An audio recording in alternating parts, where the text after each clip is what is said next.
So I'm going to go ahead and get started. I'm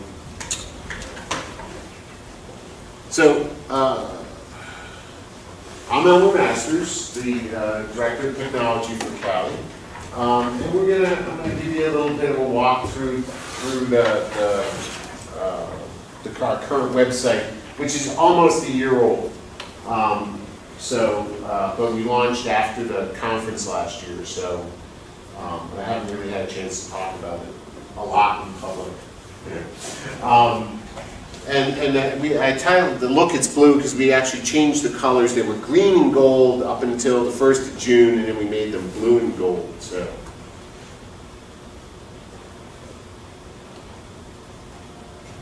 And that's the first thing, the new color scheme. So it just sort of freshened up the look of the website. One of the real problems was that we had worked on the website for about 18 months before we launched it. So I was like really tired of looking at the color scheme by the time the website came out. But that was just me. So we went and we just made some changes to the color to sort of. It actually looks a lot better. It's a little. I think it's a little bit brighter and a little bit. It looks a little bit lighter and a little bit more inviting. So. And then the footer does that. See, this is interesting, right? Because it's supposed to be a web-safe color, but it's a lot brighter on my computer than it is on the projector. It should be the same. So we'll talk to somebody about that. So we're just going to take a quick look at some of the stuff that we added, the Cali dashboard, and for faculty, teaching guide, and lesson link, some changes that we've made there. And we added back the lessons run feature, which is something that we had on the site a couple iterations ago and got lost in the Drupal 6 site that we had for a couple of years.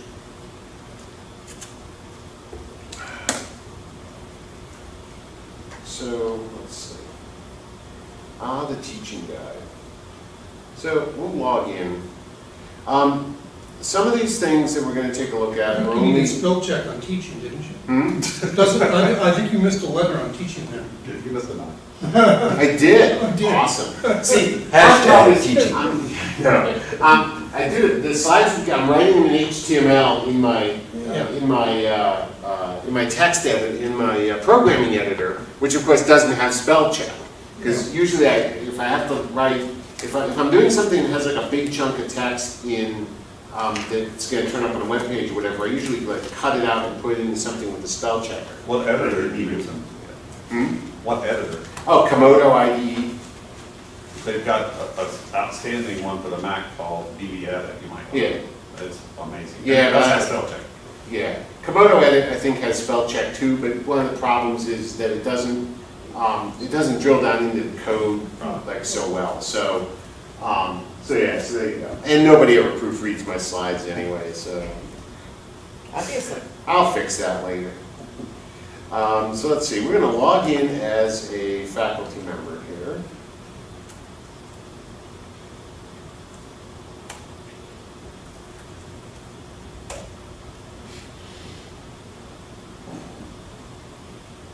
So let me drill down a little bit. The teaching guide is a way to, when you're looking at a particular lesson, it gives you a set of resources that you can use. So there's faculty view, which we'll take a look at all these. So there's faculty view, there's lesson mapper, there's the capability to download the lesson as like a zip file, which is handy if you're adventurous and want to edit it in CALIauthor. And then there's a link to lesson link that doesn't quite work the way I want it to yet, but we'll get it. And then it tells you what type the lesson is. So we'll take a look at the faculty view. So every lesson has this faculty view, and what it is it's just the entire lesson. Questions, answers, the whole thing laid out in a single HTML page. So that it allows you to, as a faculty member, evaluate the lesson to try and decide if you want to use it or that kind of thing. Sometimes people Faculty members will also do things like print them out for their students, which I don't quite get, but sometimes they do. We've had people ask us, can I print these and give them to my students? They're like, I guess, but all the answers are in there. And they're like, yeah, I know, but it's fine. So, and so you can basically step through the different questions and stuff, Hey, and Elmer? see how things are organized. Yep. I'm here because I never really go to the Cali website unless Sure. I just need to register or whatever. Yeah. So you're saying that the faculty view is something that only faculty members, if they're like a faculty member at a school and Yep. registered with, they can see that, but I couldn't see that as just a standard person. I would never see that. Well, there are basically three groups of people on the Cali website: the anonymous people who really can't see much of anything, and then faculty, librarians, and technology folks who can see the things that we'll talk about. I'll refer to them as faculty things. That's just sort of a generic term for like everybody, technology, librarian folks. So you would be registered as a faculty member. And then there's students, and we'll take a look at some of the student views. So students see other things, or they see less. Faculty can see everything that students see plus more. So it's kind of starting at the top, especially since there aren't a lot of students here today. Teacher. So there are, so this is, in case you've ever wondered what happens if you sort of flatten out a Cali lesson, this is what it looks like. And you can see the different things that move you around inside of a lesson and stuff. You can, it tells you what the choices are and which ones are correct and what feedback is available and all that sort of stuff. So it's a really good tool for evaluating a lesson if you're trying to decide if you want to use it in your class or not. So that's the faculty view. The lesson mapper is a little bit of JavaScript that actually lays the lesson out as a map. So you get to see the relations, whoops, went too far. You get to see the relations between all of the different elements of a lesson. And if you click on something, you get some rollovers. And you can also click on it and it takes you right into that spot inside the lesson view so that you can actually see, so you can kind of go from the map to the lesson view. And then you'll notice there's also a view in the lesson link. If you click on that, my computer behaves. If you click on that, that'll actually open the lesson at that point so you can see what it looks like inside the lesson. So these tools are there for, for faculty to use to evaluate, or for librarians to recommend for faculty and that sort of stuff.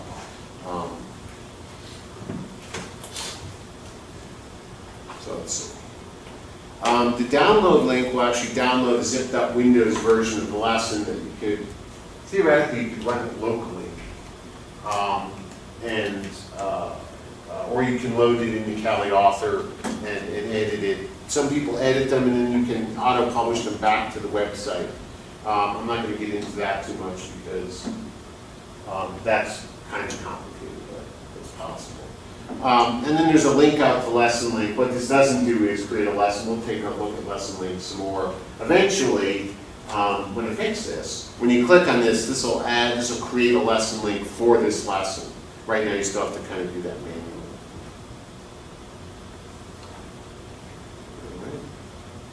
And those are the things. So lesson link, let's take a look at lesson link a little bit more. Let's see. Whoop, there we go.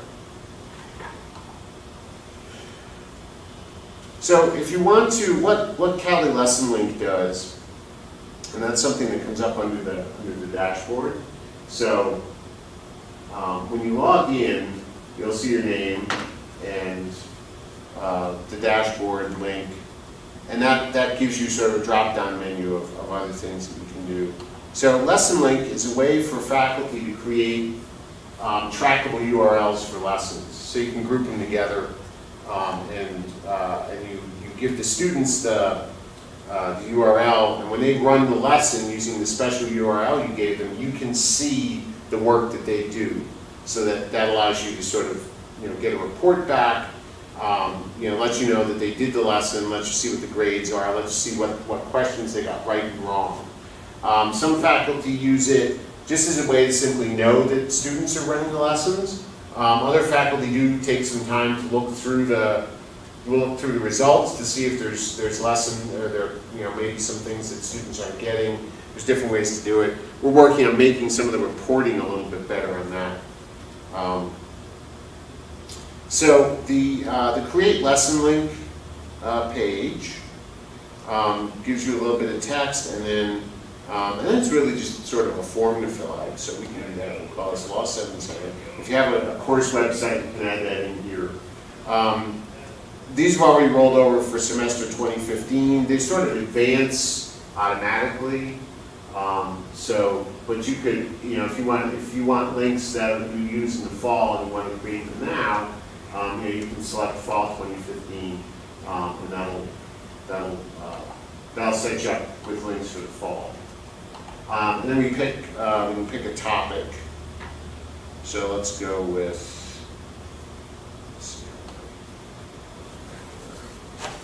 Go business associations, and then we see the list of titles, and we can click in the lessons that we would like to get lesson links for. We can pick any on the list, and we hit the submit button, and so now that's created a page that gives us the create a list of links. It's emailed them to me, so I have them in the mail. It gives me a special page. So I can give my students this page, and it'll give them the links. And if they run these lessons, then I'll be able to see the reports for those. Okay. Then we can jump back to the lesson link page, and then under the current lesson links tab. Well, now that the page has changed, so you see we've got the current lesson links are listed there. So, and it'll tell us how many times the lessons have been run and that sort of stuff. Under current lesson links, we can get more details. If you have more than one, sometimes they'll turn up here. You can add links. So if you want to do multiple topics, say you want to do contracts and property or contracts and rentals. You can do a couple of contracts lessons, and then come back in here and tell you want to add more links to this course, and then select. Let's see, we'll go for rentals here, and then I can add additional lessons here. We'll pick those two and get down to the bottom and hit add lesson links. And now those have been added, so now we have 5 lesson links for this course.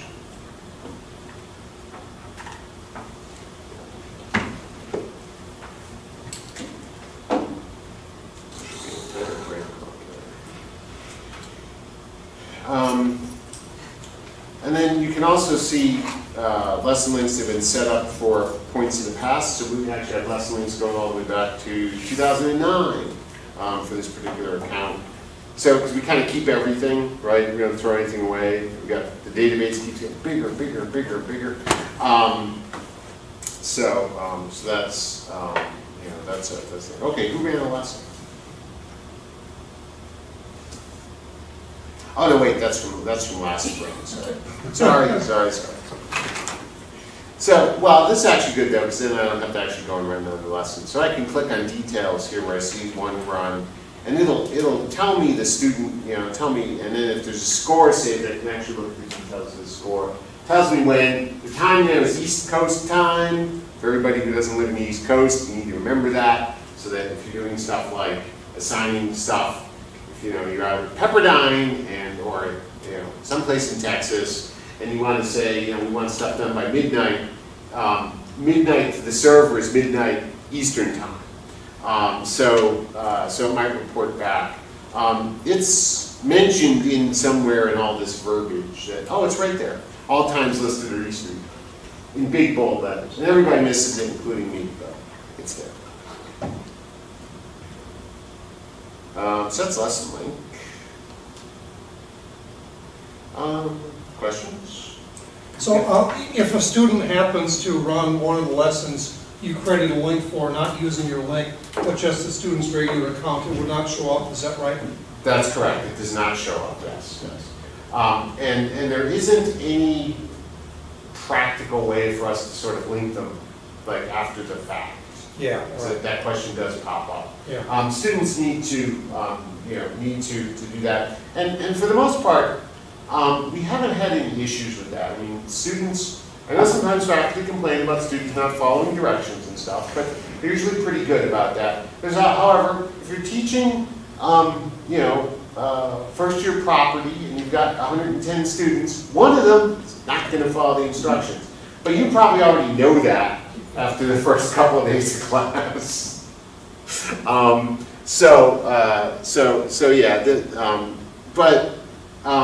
of the things that we do get though sometimes is that, I can tell you, like if you email me and say, this student said they took the lesson, but I don't think they followed the link, can you check? And I'll look and see if they did run that lesson in the time frame, because I can see that sort of stuff.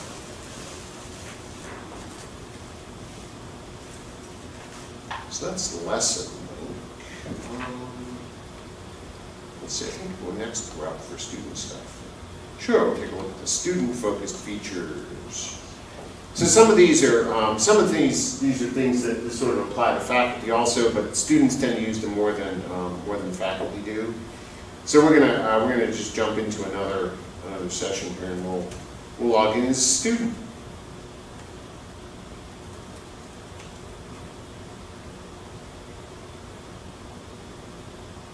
So students, it looks pretty much the same.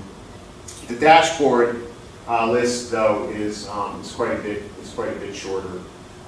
So because they've actually got, they just don't have as much to do. So they don't see any of the lesson link stuff or the details around the lessons.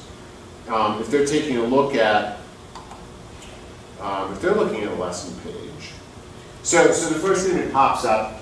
And this would appear for faculty too if you actually ran lessons. So I'm looking at business associations, and it's going to tell me that I've run this lesson already. And then this takes you back to, that takes you to the lesson itself. And then if you click up here, that'll actually launch my lesson runs, and you can see the detail of, that. So this is the one that's showing up in that particular space. And that the lessons run thing is based on the topic. So as a student works their way through, say, contract law, which has way too many lessons, they'll get, that list will grow under lessons run, and then they can sort of use that as a visual reminder that they've already run those lessons, and they can, they can run other things. So if a student runs the same lesson multiple times, does that show up on multiple runs for that lesson, or only that it has been run? Yeah, here it only shows up as it's been run. On their lesson run page, yeah, right. It'll show all of them. And we're still, I need to, I'm going to fix the way that displays, because right now, if a student goes and runs the same lesson 4 or 5 times, which sometimes they do while they're trying to work out how stuff is, how stuff is. They'll see 4 or 5 lines, and then they're like, oh, well, this is like too much stuff.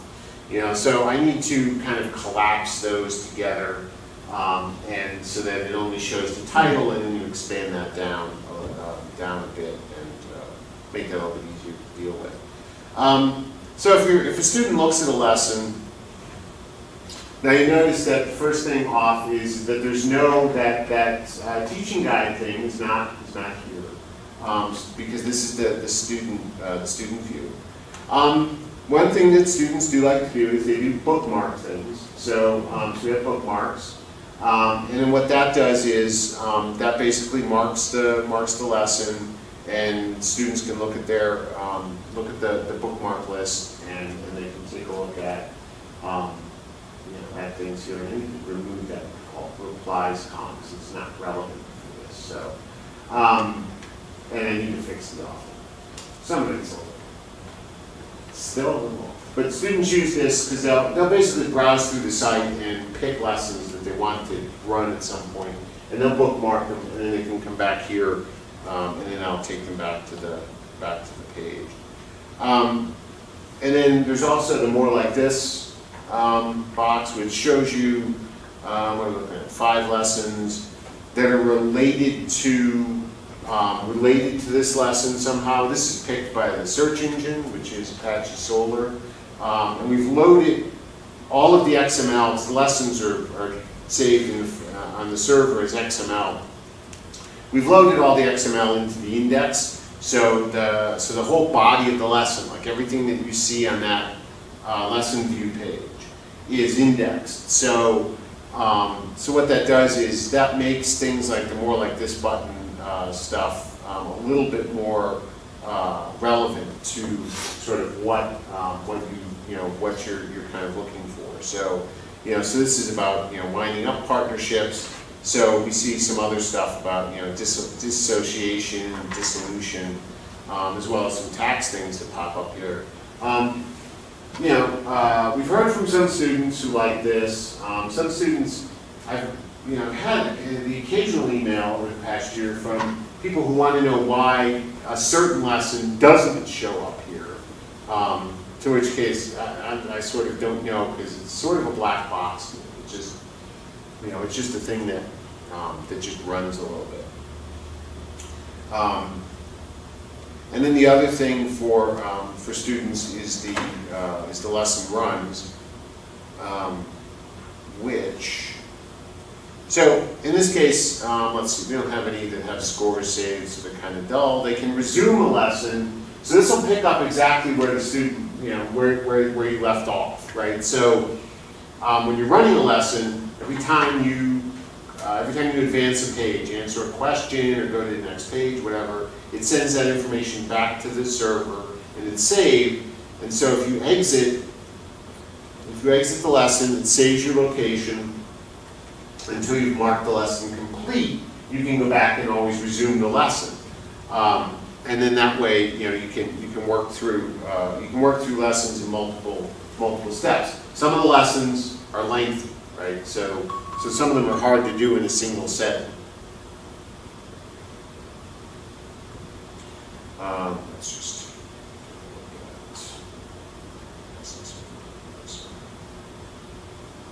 where's one? Oh, here's one.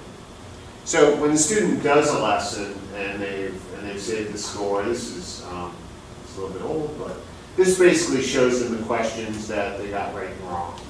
So it's not exactly the most useful report. It's on a list of things to kind of fix.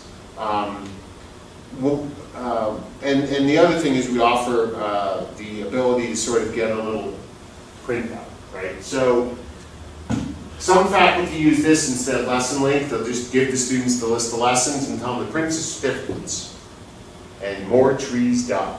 But that works out. That works out pretty well too. And then that gives it shows the it shows you 11 out of 15 for 73% and that sort of stuff. So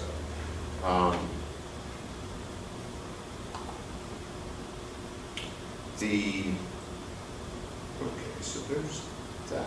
Let me see. I think those are the big things for the student views. Let's see. Lessons on the bookmarks. I'm not ready to do that one yet. So some of the other things that that we tuned up the bookstore and the bookstore. So these are all our free Creative Commons licensed textbooks and statutory supplements and that sort of stuff. So these are all here. These are available to download. You don't need to be logged in to download these, so they're just freely available. And if you're looking at one, you do get the more like this set, and you get different things, right? So this is that's a lesson. Whoops, didn't mean to click. So that's a lesson, right? And then there's different income tax. We have a couple of income tax. And then that's another lesson. And then the last one down here is the subject outline for tax, which is basically the outline of all the lessons. So we have these subject outlines in a number of areas, and they basically sort of provide an outline for students to follow to sort of work through lessons. And then they have more. See, you can just sort of keep stepping through this, and it's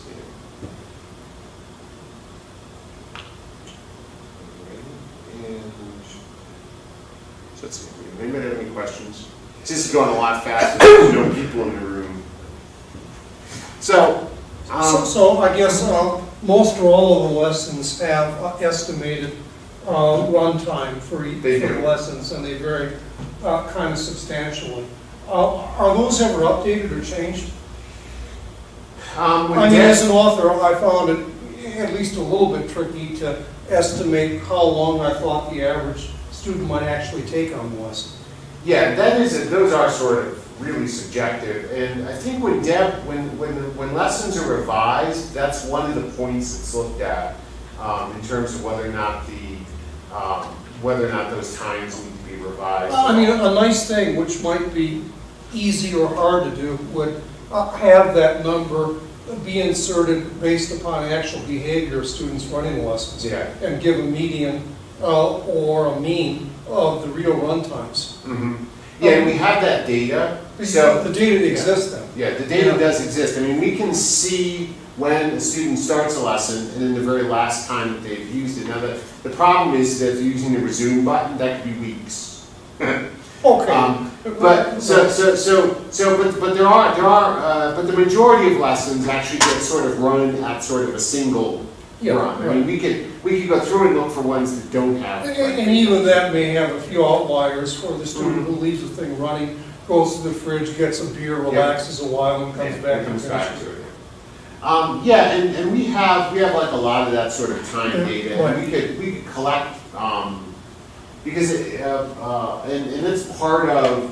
I mean, the lesson run table in the database where we store all this stuff right now is at about 10 million rows, and it goes back to, I want to say 2004, I think, just after I started, 2003 maybe, late 2003, early 2004. So we have just this huge amount of data that basically looks at how students have run the lessons. And there are a couple of time points in there.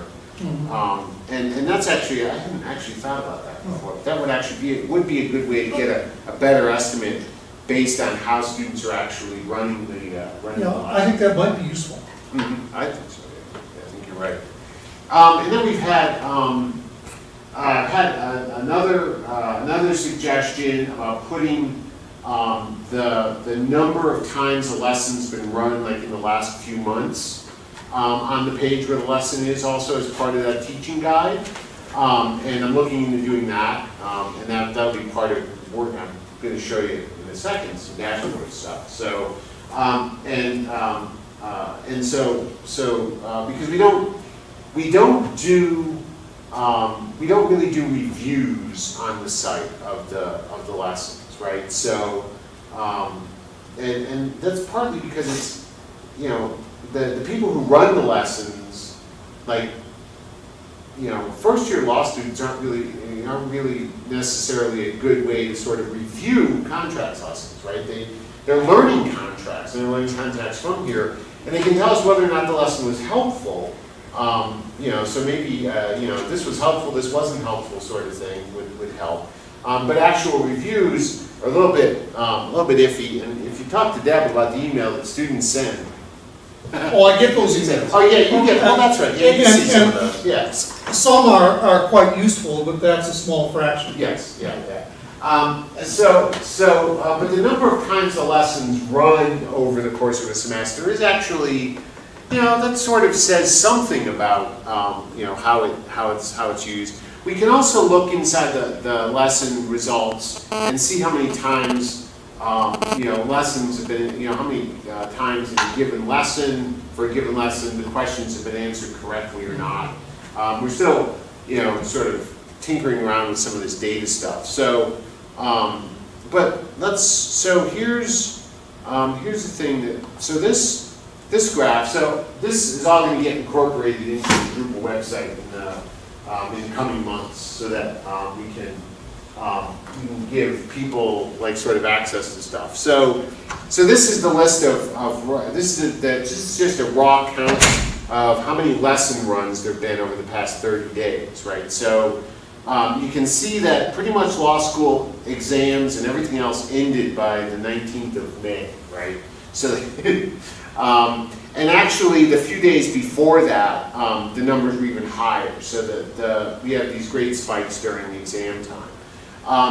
But, you know, I mean, you know, on the 18th, we were still, what are we, just above 300 there, so there's still activity going on. I mean, we never really sort of stop. I mean, there are always things going on. Yeah, does this also break down into, if you wanted to, how many of these are JD students compared to other people? These are actually JD students. This is only JD runs. This is right. So this is runs from organizations where the students are in like full Cali member schools, which would just be JD schools. Yeah. And then these are the number of questions answered over that same stretch of time, and the long bar there is the number of answers. The short, brighter blue bar is the number of correct answers. The weird part about it is that over time, students are right about 69% of the time in Cali lessons. So it's really weird. Like I've done like different things where I've pulled like just chunks out of various time frames and stuff. And if you do it, students seem, on the whole, when they're answering questions inside of Cali lessons, they get them right 69% of the time. And so I have no idea what that means, but it's just Well, to me, it's really quite interesting because I have given multiple choice questions for basic property and for a few of my other courses for almost all the time I've taught. And, you know, by and large, my median is going to be in that ballpark. Is usually going to be from maybe a low of the low 60s to, it's never been higher than the low 70s. So for whatever reason, I don't know whether that's fortuitous or not, it's a lot like what happens on the actual multiple choice questions I get. I don't know if 69% for Cali is a good, I suppose I'd be disappointed if it was 95% because then the lessons aren't challenging enough, and I'd probably be disappointed if it was 40% too, figuring, you know, my gosh, they're not picking the stuff up. Yeah.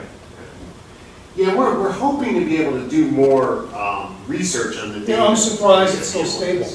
Yeah. But I imagine there must be some lessons that have been run a lot with much lower numbers and some much higher. Yeah, and that's true. And if you look at numbers, I don't have any graphs for this, but if you look at numbers over like the number of lessons run per student, you get that 80-20 split, right? So 20% of the students on the site run 80% of the lessons. Yeah. And so there's and that sort of breaks down. So, and then I've also got this as a school. So this breaks it out on a per school basis. So this kind of data will be made available. See, part of the things we have to decide who gets to see this in terms of where, you know. So in all likelihood, this will be added. Something like this will be added to that faculty, one of those faculty views, so that anybody who signs in from a given school can see what sort of is going on with their school. We haven't really decided on sort of how that's going to work out yet, but this is American. I picked them I figured they were probably running lessons, but maybe they weren't. So they had like they had some kind of strange spike, last week, and then I do the same thing with the questions answered. Sort of thing. And then we throw in the number of students that have registered over the past 6 months. then the weird part about this, of course, is that those numbers look pretty low, right? It's like 8 students registered in January. But at American, they register all their first years in August when they show up. So they have like these huge spikes of registration, and then the rest of it's sort of just kind of wiggly-waggly students who, for some reason, didn't register in August, or they register again, or faculty registrations and those sorts of things. So, but that kind of gives, you know, some sort of registration numbers. So these kinds of things we're going to build into a dashboard that'll be available through the main site, and I'm hoping to have. I should have this kind of pretty much ready to go. I'm hoping by ALS this year, so we've got something shiny to. Yeah, John will be really happy. He's been bugging me for the better part of half a decade to do this. We'll get that sorted out. So, and that's actually kind of a question, because it's a question we've had, like what kind of information might be useful for people to see at sort of this aggregate level,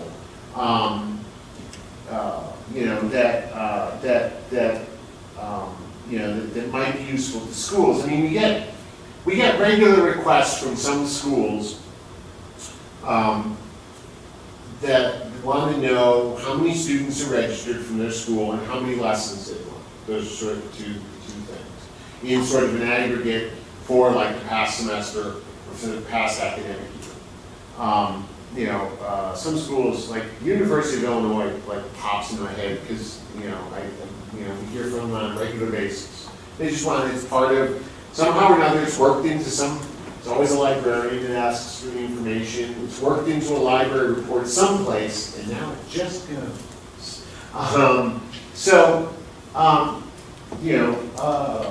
Because it's like any data, it's sort of snapshotting, so it's hard to tell what exactly what is going on. But over time, it could be. I think it could be useful. So that's kind of all I have for this one. Does anybody have any questions about anything? I mean, since we rolled out the new version last, I think we got it going late in June, early in July, something like that. The number of help requests we've gotten from students, right? I can't figure out how to log in. I don't know where this is. I don't know where that is. Can you help me? Has dropped to virtually nothing. From like, yeah, I mean, it's funny. I mean, and it isn't because the students have gone away. I mean, of course, like everything else in legal education, we're seeing a certain amount of drop off. But the sort of decrease in the number of lessons being run and the number of students registering is actually smaller than the total decrease in the size of the overall student population in law schools generally. So we're kind of a little bit ahead of that curve. But I think it's partly because the new website has just been a lot more functional, and it's faster, and people don't seem to get lost in it as much. Especially students don't seem to really get lost in it as much as as the older sites did. So, and we fixed. We still use the authorization codes for registration, but we sort of tinkered with the way that works a little bit to make it a little bit more user-friendly, and that seems to have helped. We don't really get many registration questions at all nowadays. So.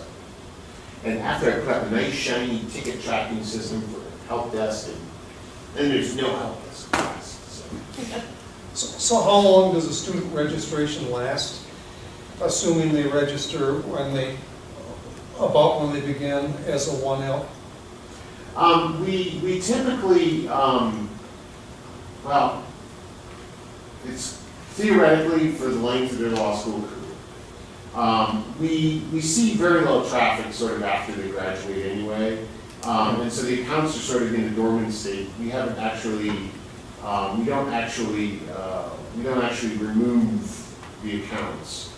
So we've got a lot of older stuff, and I mean, it strikes me, maybe not, that at least a few students might find it useful to look at some Cali lessons in connection with the bar exam in July after they graduate, but on the other hand, they're probably inundated by all the bar outlines and other things. It's probably not something that many could use, but Yeah. maybe somewhat. Some do. We do see a little spike. I mean, we usually send something out reminding folks that students are free to use their lessons to study for the bar. Right. And we do see a little bit of a spike during that time, because some students do, especially students that have done a lot of lessons. They go back and they're familiar with the stuff, and they know that some of it might help them, and it's a good refresher.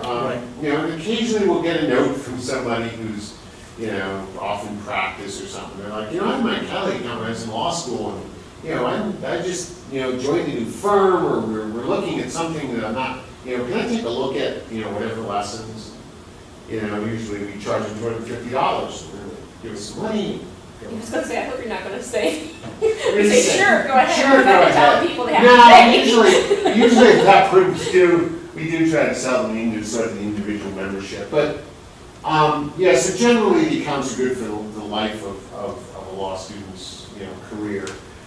We've had, you know, over the years I've had, like, you know, many things where, like, somebody will have an account and then they'll, you know, I'll get a phone call or an email from them like 4 years later saying, you know, I created this account, I went to my first year of law school, and then, you know, there was this, you know, horrific, you know, event in my life, and I dropped out of law school, and now I'm back in another law school, and what, you know, is my account still good, and all that other stuff. And it's like, yeah, it's fine, just, you know, update it, you know, tweak it around a little bit. So. Anything else? That's 2 sessions without any code. Hey. So, I know, right? It is a new record. Although I did show you something that only exists on my laptop, so that dashboard stuff is, you know, is pretty close to code. But I'm hoping to be able to sort of fit that in here. I think it'll be interesting. So everyone want to get to dinner early? Yeah. Yeah. All right, we can be done.